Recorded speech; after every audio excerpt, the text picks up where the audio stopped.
Okay. இப்ப வந்து part 2 கதை. ஓகே. எல்லாம் டீட்டெயில்ஸ் எல்லாம் சொல்லிட்டேன். அவருக்கு கெல்வின்க்கு வந்து 25 சாரி 35 வயசு அப்படின்னு சொல்லிட்டு. ஸோ அவருக்கு வந்து இன்னும் 25 வருஷம் இருக்கு ரிட்டயர் பண்றதுக்கு. ஓகே. ஸோ இந்த இன்ஃபர்மேஷன் எல்லாம் நீங்க பார்ட் 1ல பார்க்கலாம். ஓகே. இப்ப என்ன நான் வந்து இங்க ஷேர் பண்ண போறேன்னா, அவருக்கு வந்து 900K வந்து ஆஸ் ஆஃப் 60 இயர்ஸ் அவர் டச் பண்றப்ப 900K வந்து அவர் அக்கவுண்ட்ல இருக்கு. ஒண்ணு வந்து 400K ஃபிக்ஸ் டிபாசிட்ல இருக்கு.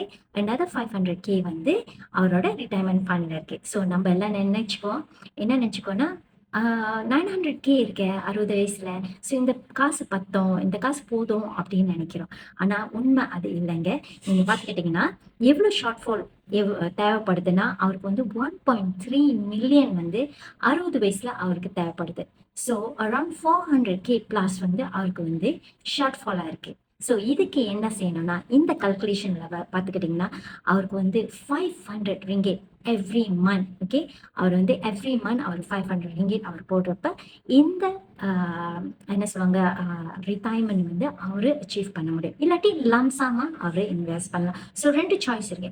ஒன்று லம்சாம் இங்க இப்போ இன்வெஸ்ட் பண்ணலாம், இல்லாட்டி நீங்க மந்த்லி வந்து 500 ரிங்கெட் இன்வெஸ்ட் பண்ணலாம்.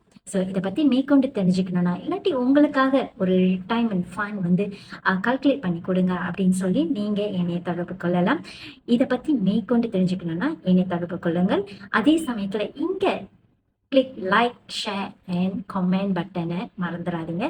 நீங்கள் எவ்வளோ பேருக்கு நீங்கள் ஷேர் பண்ணுறீங்களோ அவ்வளோ பேருக்கும் அவங்க நன்மை அடையணும்னு சொல்லிட்டு உங்ககிட்ட கேட்டுக்கிறேன். நன்றி, வணக்கம்.